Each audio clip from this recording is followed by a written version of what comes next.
The CEO invited me to lunch only to tell me, "We're going in a different direction."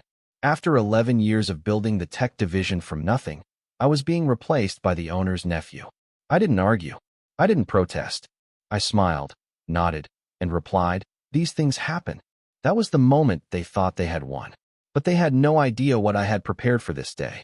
My name is Michael Turner, 41 years old. Until that lunch, I was vice president of technology at Halverson & Company, a mid-sized but ambitious logistics firm based out of Chicago. When I started, there was no tech division, just a few outdated servers, spreadsheets handled by interns, and a network that crashed every other week. I built it from the ground up, designed proprietary software, secured contracts worth millions, recruited engineers who could have gone to Silicon Valley but chose to follow me instead. Every success Halverson boasted in the last decade ran through systems I architected. And yet, over a plate of salmon and a glass of water I didn't touch, the CEO, Richard Halverson, told me my time was over. His nephew, Dylan, fresh out of business school, was taking my place. He spoke in that polished, corporate tone he always used when he wanted to sound humane but didn't care at all. "You've done great things here, Mike. But we need to think about the future." Dylan represents a fresh perspective. I didn't raise my voice. I didn't point out that Dylan had never managed a team, never written a line of code, never negotiated a contract in his life. I didn't remind Richard that his nephew had failed 2 internships before this. Instead, I smiled. I even congratulated him on his new direction. That silence was my weapon. Because while Richard and Dylan thought they were cutting me out, I knew the truth. They had just opened the door for me to end them quietly, methodically, without ever lifting my voice. When I walked out of the restaurant, the cold Chicago wind hit my face, and I felt nothing. Not anger, not fear, just clarity. I had anticipated something like this months ago. Nepotism is predictable. I had watched Dylan circle meetings he didn't belong in, had seen Richard's emails subtly sidelining me. The writing was on the wall, and I had acted before the first blow landed. That evening, back in my apartment, I opened the black notebook I kept locked in my desk drawer. On the first page, 3 words stared back at me. Watch. Record. Wait. For months, I had been documenting everything. Every irregular payment, every inflated invoice, every favor Dylan had leveraged through Richard's authority. I had files, emails, proof that the fresh perspective was nothing more than reckless self-interest. So when Richard thought he had buried me under the weight of his family loyalty, he had no idea I was already holding the shovel over his empire. I didn't need to fight. I didn't need to shout. All I had to do was wait, watch, and let them destroy themselves. The Monday after that lunch, I walked into Halverson's headquarters one last time. I handed in my badge, collected the few personal items from my office, and left without ceremony. Colleagues avoided my eyes. Some whispered that I deserved better. Others stayed glued to their screens, afraid to be associated with me. That didn't bother me. I wasn't here for sympathy. I was here to leave quietly, without leaving a trace of resistance. Because a man who leaves quietly is the one nobody prepares for. Dylan was already sitting at my old desk when I passed by. The kid smirked, like he had won a prize he didn't even understand. His suit was too expensive for his age, his watch a gift from his uncle. He didn't look like a leader. He looked like a child playing dress-up. He didn't realize the systems he had inherited were far too complex for him to control. And I knew every hidden layer, every backdoor, every vulnerability. I didn't sabotage anything. That would have been too loud, too obvious. Instead, I let him step into the seat, let him believe he was in charge, let him think he had replaced me. The weight of that position would bury him without me lifting a finger. That evening, I reviewed the files in my possession. Over the past 6 months, I had quietly tracked patterns. Payments routed to consulting firms that didn't exist. Vendor accounts created under Dylan's credentials, approved by Richard without oversight.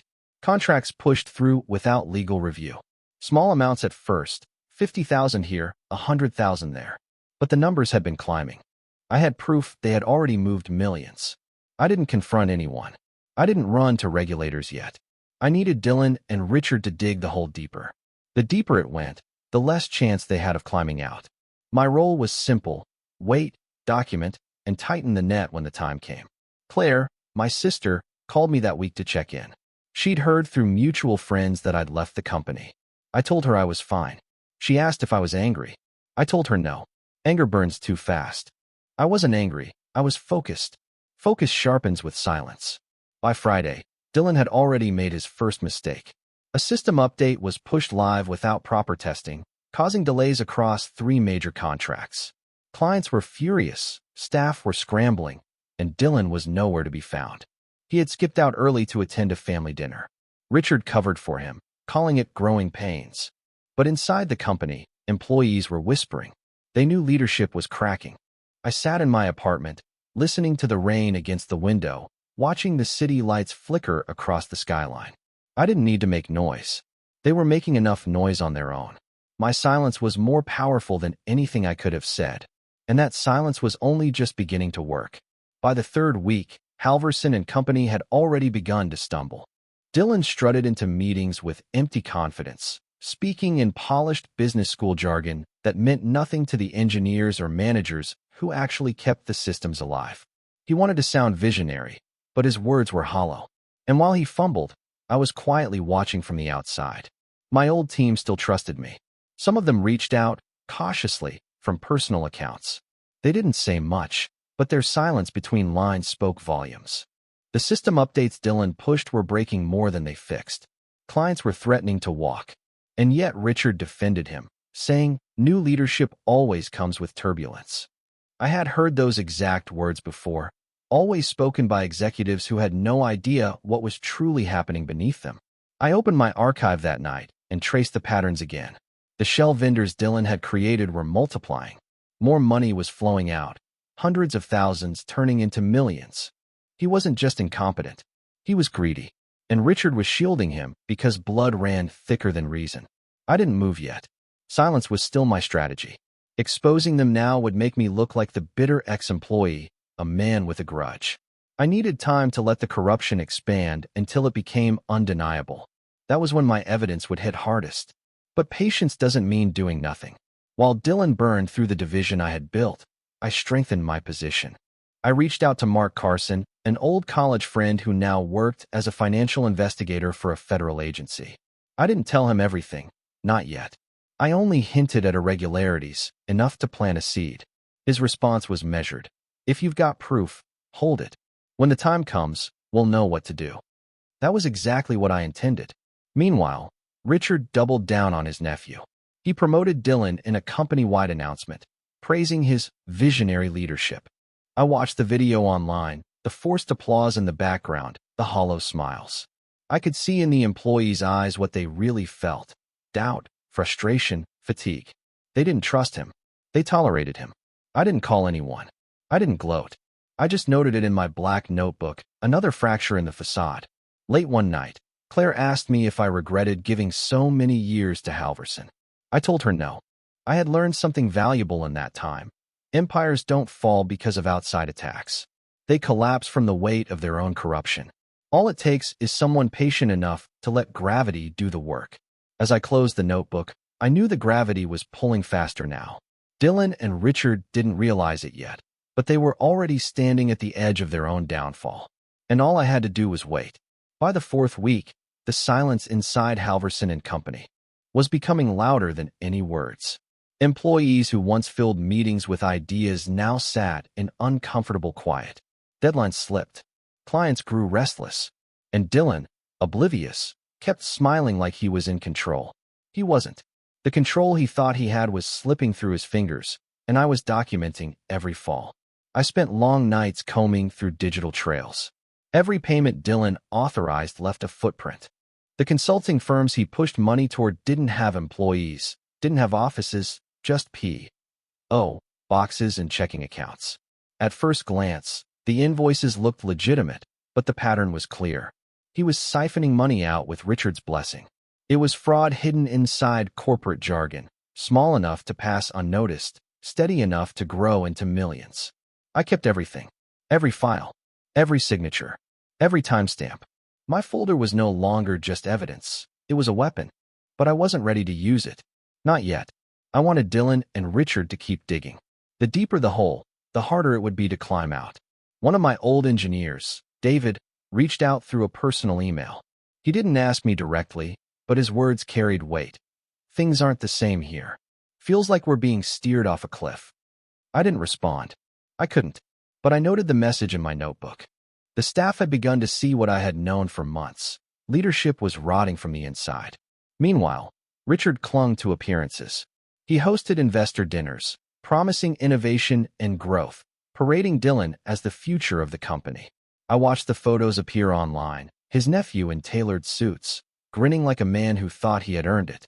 What he didn't realize was that every smile, every toast, was another rope tightening around his neck. At night, Claire asked if I was ever tempted to expose them immediately. I told her no. Quiet men win by timing. Loud men burn out. My silence wasn't hesitation, it was precision. By the end of that week, cracks were undeniable. A major client threatened to pull a contract worth $30 million after a failed system rollout. Dylan blamed the engineers. Richard blamed growing pains. But I knew the truth. Their failures weren't technical, they were structural. Nepotism and greed had hollowed the company from within. I sat in my apartment, looking out over the city, and thought about the irony. They had replaced me with family because they wanted loyalty they could control. But loyalty isn't inherited. It's earned. And Dylan had earned nothing.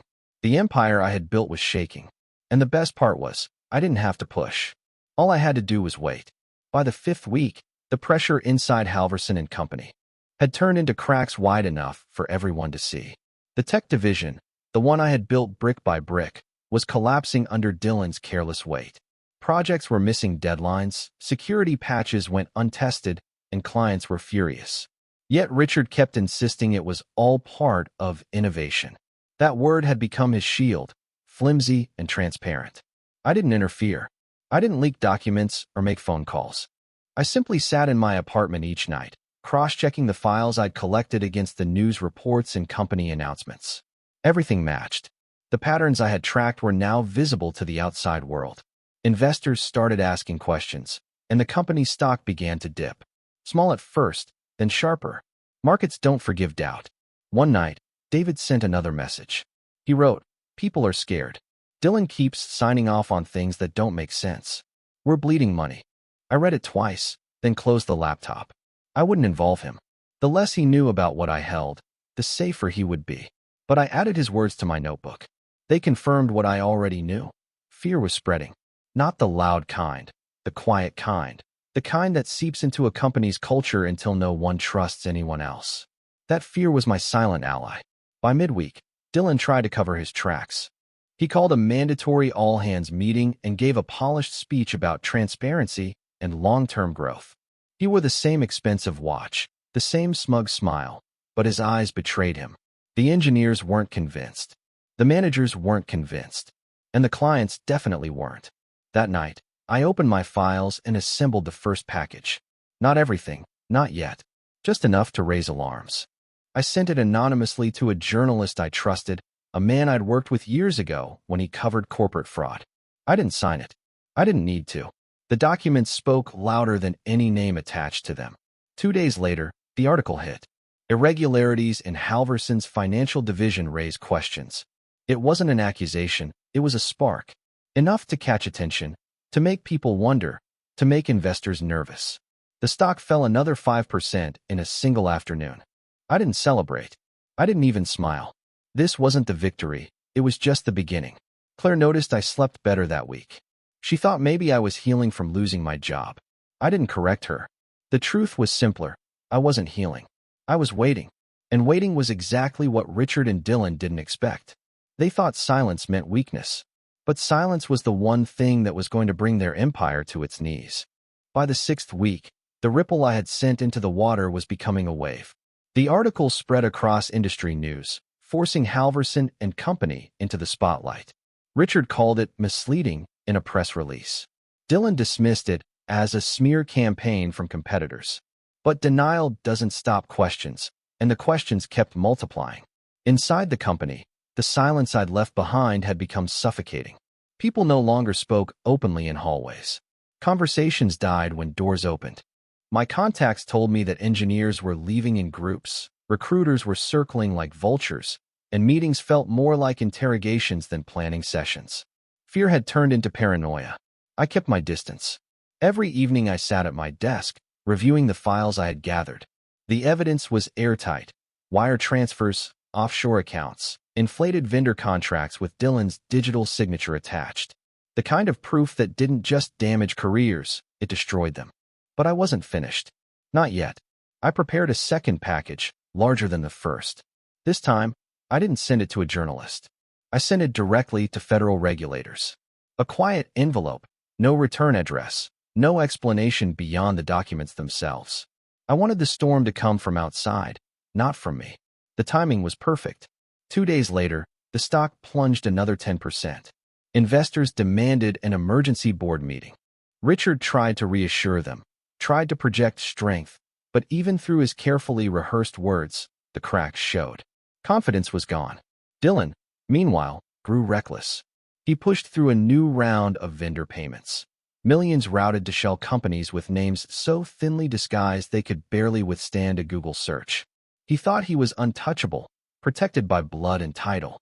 What he didn't realize was that every signature he left was another nail in his coffin, and I was recording each one. Claire asked me one night if I wanted them to lose everything. I didn't answer at first. Then I told her the truth. It wasn't about wanting them to lose. It was about balance.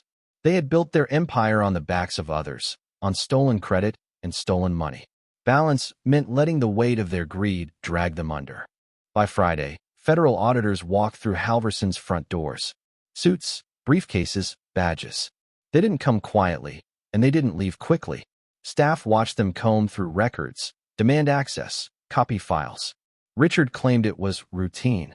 Dylan smirked in interviews, calling it just procedure. But everyone inside knew. Procedure doesn't come with that many agents. I wrote one line in my notebook that night. The walls are closing in. And the truth was, they were. By the 7th week, the silence surrounding Halverson and company had turned into a storm no press release could calm. The auditors hadn't left. They were still there, moving floor to floor, interviewing staff, demanding passwords. Every employee now knew what Richard and Dylan refused to admit. The empire was cracking. I didn't need to be inside the building to see it. Stephen, one of the engineers I'd trained years earlier, sent me a message from a private account. He wrote, "It's chaos. Nobody trusts anyone. They say regulators are looking at contracts going back 5 years. People are scared they'll get dragged down with the top." I didn't reply. I couldn't. But I copied his words into my notebook. The silence had worked.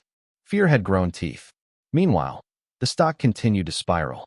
Investors fled, wiping hundreds of millions from the company's value in a matter of days. Analysts on business channels speculated about fraud. The same anchors who once praised Halverson's innovation now questioned whether the company could survive. Richard appeared in one interview, forced smile cracking at the edges, insisting everything was under control. But I could see it in his eyes, panic. Dylan tried to hold ground. He announced a new strategic initiative in a clumsy attempt to change the narrative. The plan was rushed, vague, and filled with empty buzzwords. The employees saw through it. The clients saw through it. The market saw through it. His arrogance had turned into desperation, and every move he made only deepened the hole. I sat at my desk, reviewing the third package of documents I prepared. This one was heavy, dozens of forged contracts, wire transfers to offshore accounts, and a chain of emails between Richard and Dylan approving it all. The kind of evidence that ended careers, destroyed reputations, and sent men in suits to prison. I didn't release it yet. Timing mattered. They were already crumbling. If I moved too soon, they might rally. If I waited, they would destroy themselves. Silence wasn't hesitation, it was strategy. Claire noticed me staring at the city skyline that night, lost in thought. She asked if I ever missed my office, my team, the work. I told her no. What I missed wasn't the job, it was the integrity. And integrity had been stripped from Halverson long before they stripped me of my title. By Friday, the board called an emergency session. Reports leaked that shareholders were demanding Richard's resignation.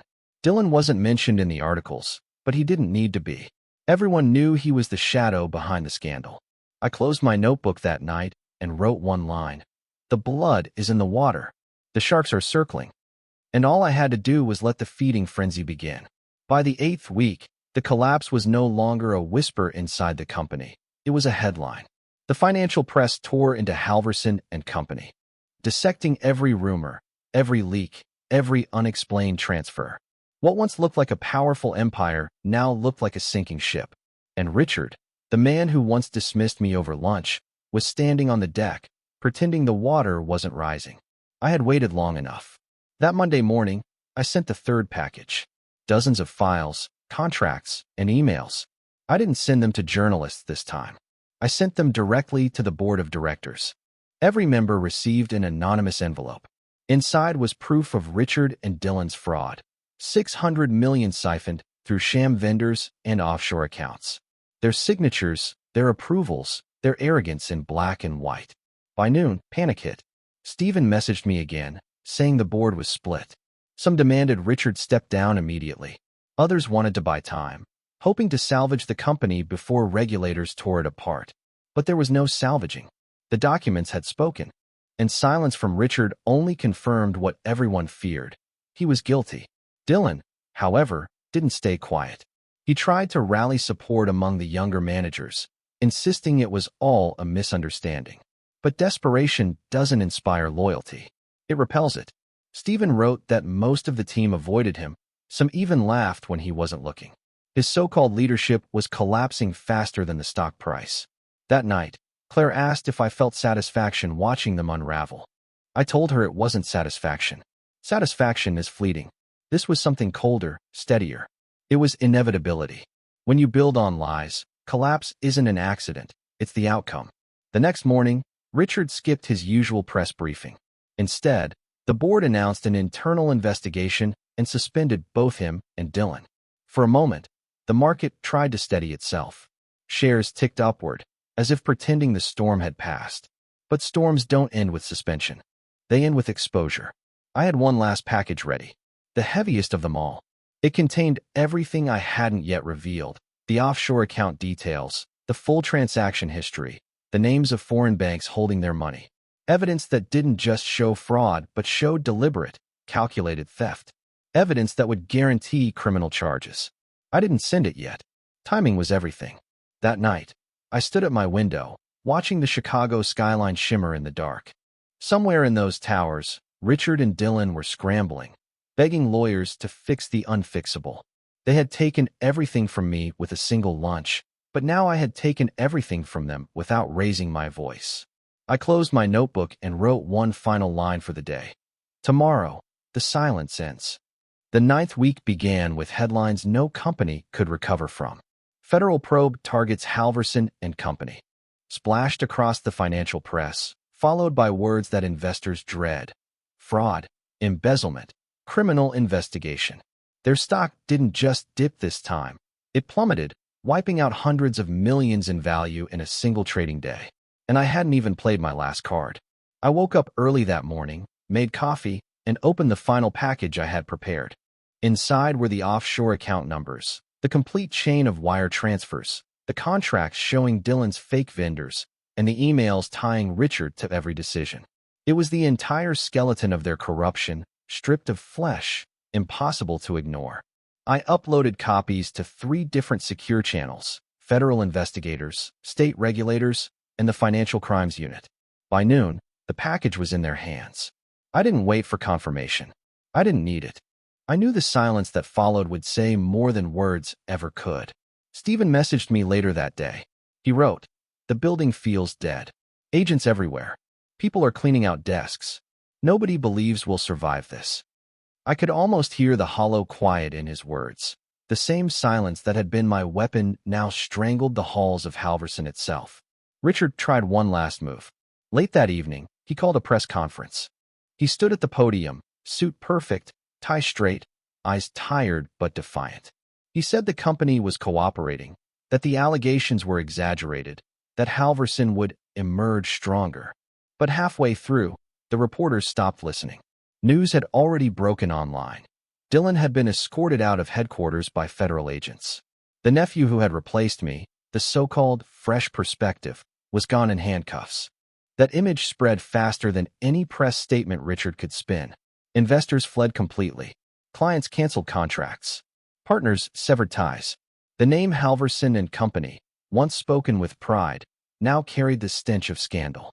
Claire sat with me that night, watching the news. She asked if this was the ending I wanted. I told her no. This wasn't an ending. It was balance. They had taken 11 years of my work, my loyalty, and discarded it over lunch. But what they didn't understand was that silence isn't surrender. Silence is patience. By Friday, the company had lost nearly $600 million in value. The exact number I had written in my notebook weeks earlier. Their silence, Richard's refusal to admit, Dylan's arrogance, the board's blindness, had cost them everything. I closed my notebook and placed it back on the shelf. One last page remained blank, but I didn't need to fill it. The story had written itself. The empire was gone, and I hadn't raised my voice once. The 10th week felt like the aftermath of a storm. Halverson and Company no longer stood as an empire. It stood as a cautionary tale. Richard resigned under pressure from the board, though resignation meant little when federal agents circled him daily. Dylan was already facing charges, his mugshot plastered across news sites, the watch and suits gone, replaced by a prison jumpsuit. The once proud company name was now shorthand for corporate fraud. I didn't celebrate. I didn't open champagne or call old colleagues. That wasn't my style. I moved through my days quietly, the way I always had. Coffee in the morning, long walks at night, the city humming around me. People thought silence meant absence, but for me, silence meant presence, being steady when everything else was breaking apart. Claire asked me once more if I felt vindicated. I told her no. Vindication suggests a battle won by force, by shouting, by demand. What I had done wasn't a battle. It was inevitability. I hadn't shouted them down. I had simply let their own greed, arrogance, and silence undo them. In the evenings, I sometimes opened the notebook one last time. Each page told a story of patience. The first hints of fraud, the shell vendors, the forged contracts, the empty promises. The final entry was simple. 600 million lost. Balance restored. I didn't need to write more. The silence after those words carried its own weight. The industry would move on. Other companies would rise. Other scandals would take the headlines. But for me, the story was finished. I had walked away from Halverson with nothing. No title, no office, no farewell speech. Yet in that nothing, I had found control. Control they thought they stripped away, but in reality, they had handed it to me the moment they underestimated me. I never reached out to Richard. I never confronted Dylan. I didn't need to. Their downfall wasn't my voice. It was theirs. Their signatures, their choices, their silence when they should have acted. I was just the quiet observer who recorded, waited, and moved at the right time. One afternoon, weeks after the collapse, I passed by Halverson's headquarters. The glass building still stood, but the logo had been removed. The lobby was empty, the security desk unmanned. It was a monument now, not to progress, but to arrogance. I stood across the street for a moment, watching the reflection of the sky on its hollow shell, then turned and walked away without a word. Some men fight with noise, with anger, with chaos. I fought with patience, with silence, with inevitability. And in the end, silence was enough. Their empire had cost them 600 million. All it had cost me was a quiet smile over lunch. Support the channel by liking, commenting, and subscribing. I promise even more interesting stories.